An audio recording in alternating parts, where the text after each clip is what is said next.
Il lève 230 millions de dollars et on est encore en train de se plaindre de la profession de photographe.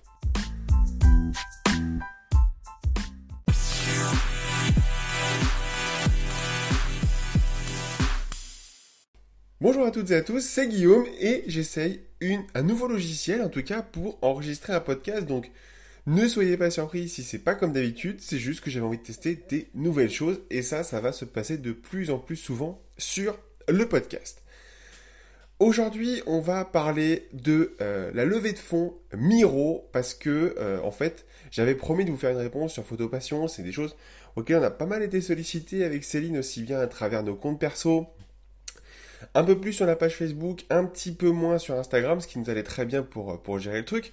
Et on va répondre à la fameuse question de Guillaume ou Céline, qu'est-ce que vous en pensez de la levée de fonds de Miro ? Et je suis assez content de voir en fait qu'il y a eu un grand débat autour de ce truc-là. Alors, je vous le dis direct, nous on est pour cette levée de fonds pour plein de raisons, parce que la photographie évolue, et on va en parler aujourd'hui, et parce que tout simplement, à un moment, il faut aussi accepter que notre métier évolue. Donc Miro, c'est quoi ? Si vous êtes un peu enterré au fond d'une grotte ces derniers temps, donc c'est une plateforme de mise en relation de clients à la base plutôt B2B versus des photographes, d'accord ? Et qu'est-ce qui fait que tout le monde en parle depuis quelques jours maintenant ? C'est le fait qu'il ait levé 230 millions de dollars pour développer sa plateforme et tout simplement la mettre en avant et mettre en relation de plus en plus de photographes, cette fois plus B2C, c'est-à-dire ils vont aller attaquer le segment de marché du mariage, du portrait et tout ça, et les mettre en relation avec des particuliers, des photographes, pardon.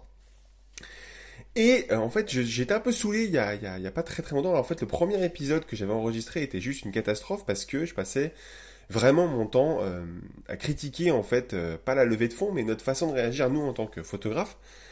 Et j'ai continué à lire, j'ai continué à regarder, et je me suis un petit peu assagi parce que évidemment, dès que l'annonce a été faite, et on a eu tous les photographes qui se plaignent en disant c'est pas possible, on est en train d'ubériser la photo, déjà que c'est un profil en déclin. Mais en fait, il y a un truc qui est clair, c'est que pour moi, cette cartouche, elle a déjà été utilisée en fait.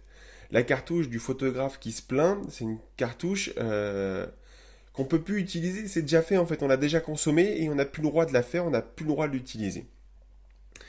Maintenant, je peux très bien comprendre ces gens-là, parce qu'en fait, c'est des gens qui, souvent, quand on regarde un petit peu ces photographes-là, quand on dresse un peu leur profil, c'est vraiment des photographes qui vont faire 100 € toutes les photos, ou 50 € la séance.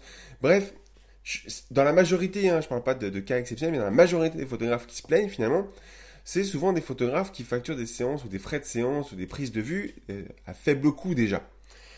Et on devient une profession abasourdie par l'arrivée de Miro. Ouais, mais c'est n'importe quoi, on va pas pouvoir en vivre. Mais en fait, je vais être très honnête, je vais pas avoir besoin de Miro, parce qu'en fait, moi, mes clients, je vais les chercher.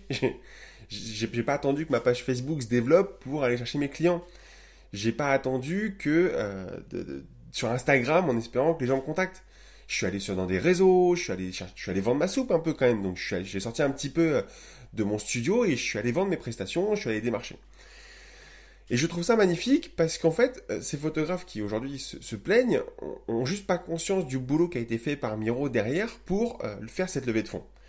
Il y a un truc qui est sûr, et pour accompagner beaucoup de chefs d'entreprise, pardon, pas beaucoup, pour accompagner régulièrement des créateurs d'entreprise, pour avoir assisté à des dossiers de levée de fonds, pour partager à des commissions de levée de fonds, je me rends compte que lever 230 millions de dollars, arrêtez de croire que c'est tout simplement avec 10 slides, 3 minutes de pitch et une petite envie de lever un peu d'argent, quoi.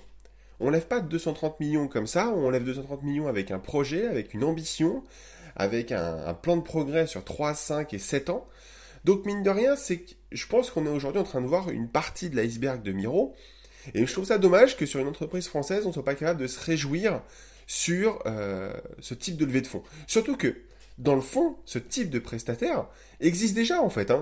Il y en a eu plein, il y a des mises en relation dites gratuites, c'est-à-dire le photographe paye d'un côté, d'être référencé dans le catalogue produit, et puis de l'autre, il y a une potentielle visibilité qui est vendue, et on va essayer de faire matcher les choses.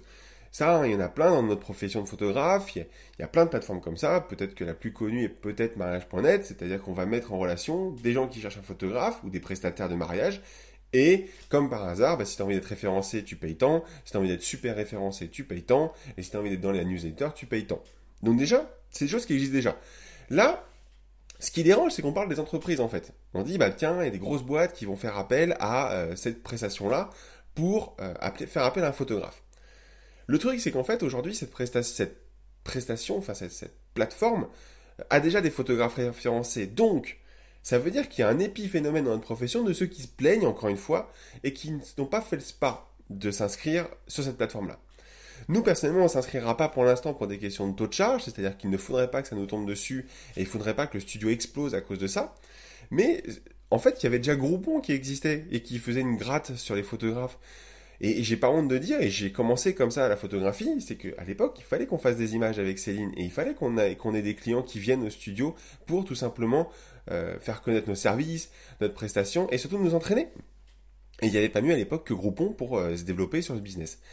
Et je trouve ça vraiment, vraiment dommage qu'encore une fois, une success story française comme cette levée de fonds, qui est plutôt colossale, 230 millions, d'accord, de dollars, dans notre profession de photographie, on n'arrive pas à se réjouir et à se dire « Putain, il y a peut-être un mec qui va changer les choses, quoi. » Parce que ce qui est sûr là-dedans, c'est que notre profession, elle change depuis des années, d'accord? Il y a ceux qui vont rester dans le passé et qui vont pas s'adapter, et ceux-là, on les connaît tous, ils sont presque déjà morts. Et puis il y a ceux qui vont évoluer, créer autre chose, du service, de la qualité, des produits mieux finis, des produits un peu exigeants, répondre à la demande des clients. Parce que ce qui est sûr, par contre, c'est que sur ces plateformes de mise en relation, les prestations vont être capées, vont être cadrées. Ça va être difficile de sortir du cadre de la prestation, genre heure sup, genre prestation complémentaire, genre cross-selling, c'est-à-dire qu'on va essayer de vendre un peu plus que prévu, ou de l'upselling, on va essayer de vendre plus cher, plus de choses du même produit. Bref, en fait, je suis un peu fatigué que tout le monde se plaigne de cette plateforme, alors que pour moi, c'est une putain de success story française. Et vraiment, chapeau au créateur qui est mis en avant, qui est plutôt connu, et le second créateur, parce que lui aussi, il est moins connu, mais il y en a plusieurs. Et donc, chapeau les gars, d'avoir fait cette levée de fonds de 230 millions de dollars, pardon.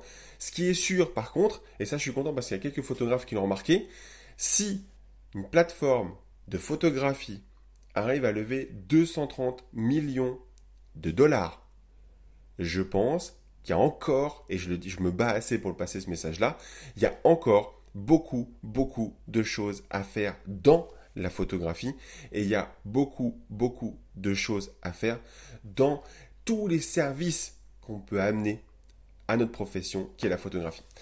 Voilà, c'était Guillaume avec une nouvelle façon d'enregistrer les podcasts. Donc, vous m'en voulez pas, je teste des nouvelles choses. Je vous cache pas que là, le set d'enregistrement est incroyablement léger. Pour ceux que ça intéresse, je passe par l'application Encore. Donc vraiment, c'est top.